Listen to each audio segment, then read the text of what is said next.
This is the Philosophy and Applied Ethics Revision Guide for Unit B603, Ethics 1. Ethics 1 contains 3 modules: Human Relationships, Medical Ethics, and Religion, Poverty and Wealth.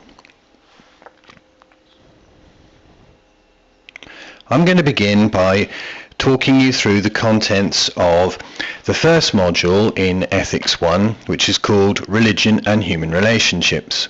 We studied this from a Hindu point of view, and what I'm going to do is familiarize you with some of the technical terms that we will have encountered during the course of that module. You'll need to know these for your A, B and C part questions in the exam. So the first one is family, and we're defining a family as a social unit of adults and children related by blood. The second one is roles, R-O-L-E-S.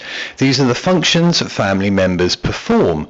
So for instance, the role that a father performs is different from the one that a mother performs, and the role that children perform will be different from that of their parents.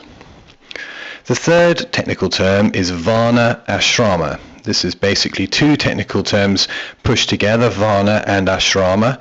The Varna is referring to a layer in the caste system, which is the Hindu social structure, and the Ashrama is a word denoting the stage in somebody's life.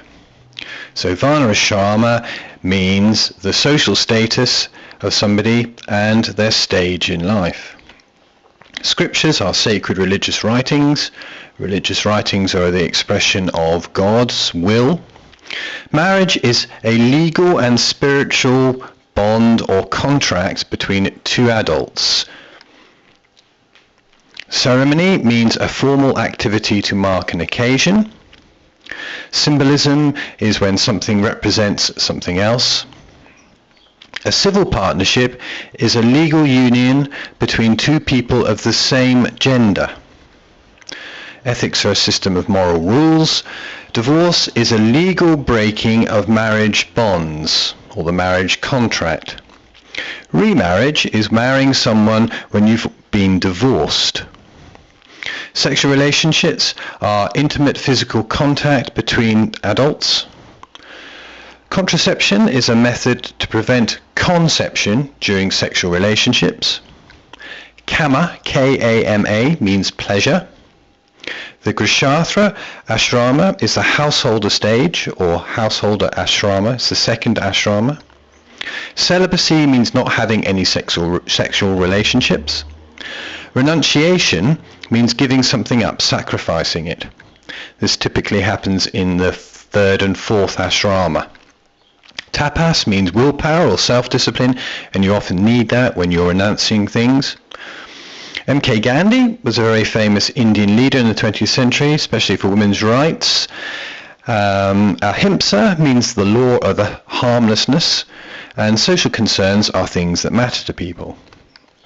So those are the technical terms that you need to be aware of, and you need to be able to use with confidence.